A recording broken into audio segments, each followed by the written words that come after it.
बात है। एक गांव में एक किसान हुआ करता था, जिसके बहुत सारे जमीन हुआ करता था। वो खेती करके बड़े ही आराम से अपनी जिंदगी बिता रहा था। एक बार वो किसान भगवान से बड़ा नाराज हो गया। कभी बाढ़ आ जाए, कभी सूखा पड़ जाए, कभी धूप बहुत तेज हो जाए तो कभी ओले पड़ जाए।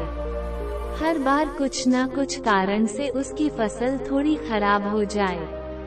एक दिन बड़ा तंग आकर उसने भगवान से कहा, देखिए प्रभु, आप परमात्मा हैं, लेकिन लगता है आपको खेती बाड़ी की ज्यादा जानकारी नहीं है।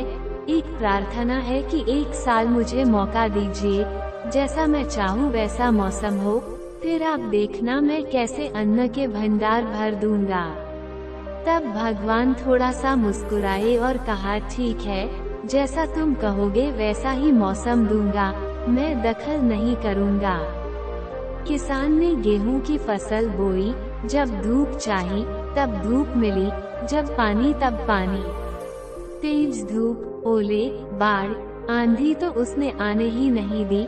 समय के साथ फसल बढ़ी और किसान की खुशी भी, क्योंकि ऐसी फसल तो आज तक नहीं हुई थी। किसान ने मन ही मन सोचा, अब पता चलेगा परमात्मा को कि फसल कैसे करते हैं। बेकार ही इतने बरस हम किसानों को परेशान करते रहे।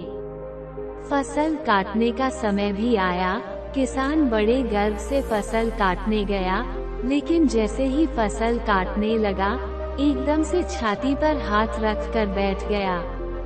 गेहूं की एक भी बाली के अंदर गेहूं नहीं था, सारी बालियां अंदर से खाली थी। बड़ा दुखी होकर उसने परमात्मा से कहा, प्रभु ये क्या हुआ?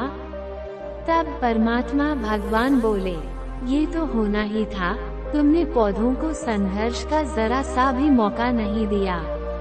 न तेज धूप में उनको तपने दिया, न आंधी ओलों से जूझने दिया, उनको किसी प्रकार की चुनौती का एहसास जरा भी नहीं होने दिया।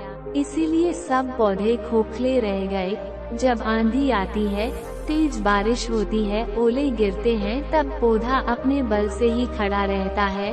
वो अपना अस्तित्व बचाने का संघर्ष करता है, और इस संघर्ष से जो बल पैदा होता है वो ही उसे शक्ति देता है, ऊर्जा देता है, उसकी जीवत्ता को उभारता है।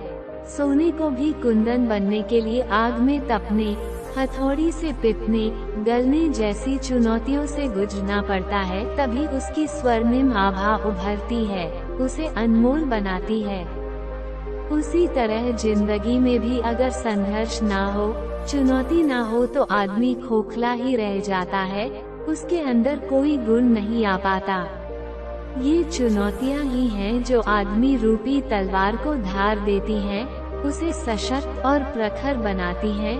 अगर प्रतिभाशाली बनना है तो चुनौतियाँ तो स्वीकार करनी ही पड़ेगी, अन्यथा हम खोखले ही रह जाएंगे। अगर जिंदगी में प्रखर बनना है, प्रतिभाशाली बनना है, तो संघर्ष और चुनौतियों का सामना तो करना ही पड़ेगा। अगर ये कहानी आपको अच्छी लगी है तो कृपया इस चैनल को लाइक, शेयर और सब्सक्राइब करें। आखिरी तक देखने के लिए बहुत बहुत धन्यवाद। फिर मिलते हैं अगली वीडियो में। नमस्कार, हरे कृष्णा।